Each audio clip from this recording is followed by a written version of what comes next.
Hi everyone. If you've had other breeds of dogs before, you may be used to giving them a regular bath. But is this necessary if you own a Greyhound? Let's find out.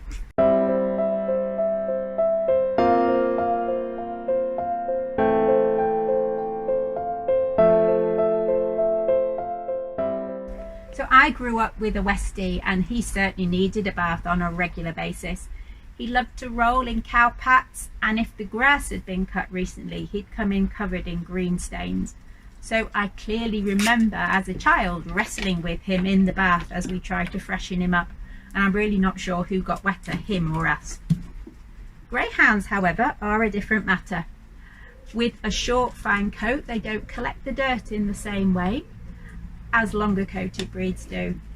And they also have very little body fat, which contributes to them not tending to smell particularly doggy. I actually rather like the smell of my Greyhounds and enjoy having a good sniff when we have a cuddle, so you might think I'm a bit odd. Huh? Hey, yes. Depending on the conditions your dog has come from, they might need a bath when they first arrive.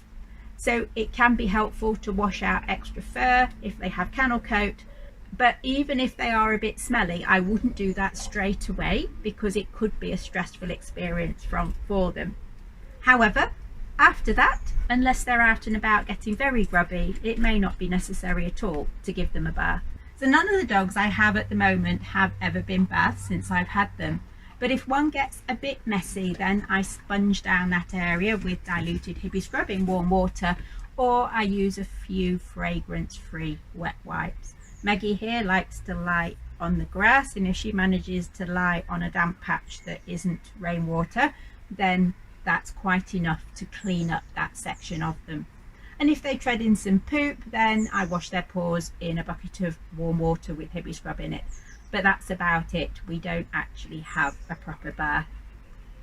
If you do decide to bath them, unless your dog is very confident, I would do that at home because they might find a trip to a grooming salon quite intimidating and frightening. This is likely to be a messy process, so personally I would choose to do it outdoors with a bucket of warm water, and that might be easier and safer for your house unless you have a wet room or a walk-in shower that you can use. Indoors, be sure to use a shower mat or a bath mat so they don't slip. And when it comes to the washing, I would use a doggy shampoo for sensitive skin and avoid strong fragrances. Think about their delicate nose and their sense of smell. It could be a bit overpowering if it had a strong scent. Be careful also about the water temperature. Greyhounds are prone to collapsing if they are put in very hot water because this causes the blood vessels to dilate and their blood pressure can drop.